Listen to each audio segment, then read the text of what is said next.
Secretary, the Environment Club, Mayfair College, Kandy, 12/10/2020. Mr. Prasad Fernando, Officer, Ministry of Environment, Baramulla.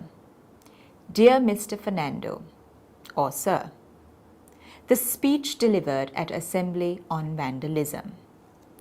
On behalf of the Environment Club of Mayfair College, I wish to thank you for the speech you gave our students on the 24th February at our weekly assembly.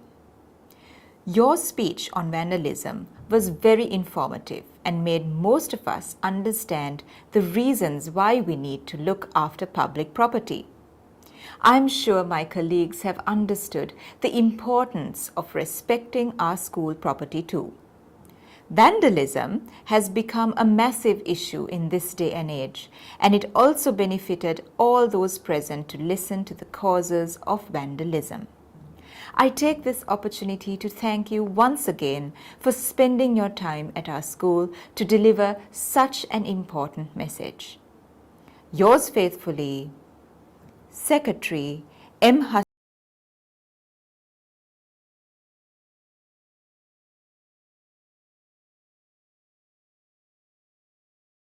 Address is usually put on the top right-hand corner of the page.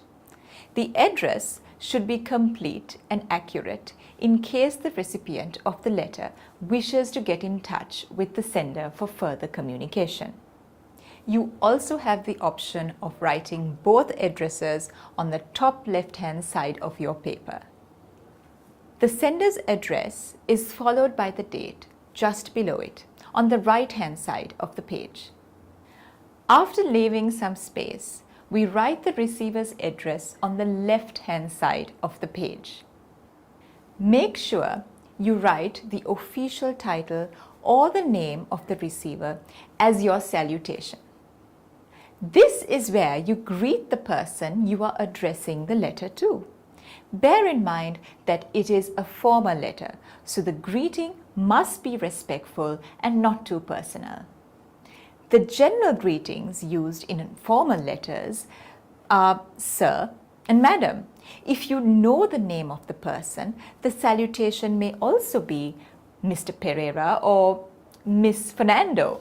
But remember, you cannot address them only by their first name. It must be the full name or only their last name or surname. After the salutation or greeting comes the subject of the letter. In the center of the line, write subject followed by a colon. Then we sum up the purpose of writing the letter in one line.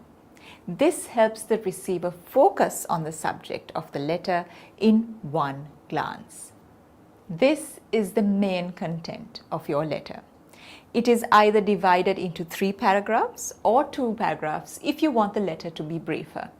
The purpose of the letter should be made clear in the first paragraph itself. In the first paragraph of our letter, the officer who delivered the speech is thanked. The tone of the content should be formal. Do not use any flowery language. Another point to keep in mind is that the letter should be concise and to the point, and always be respectful. At the end of your letter, we write yours faithfully or yours sincerely on the right-hand side of the paper. Generally, we use the latter if the writer knows the name of the person.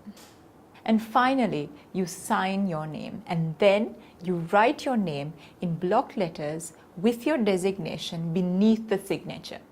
This is how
The Director, the National Museum, Colombo.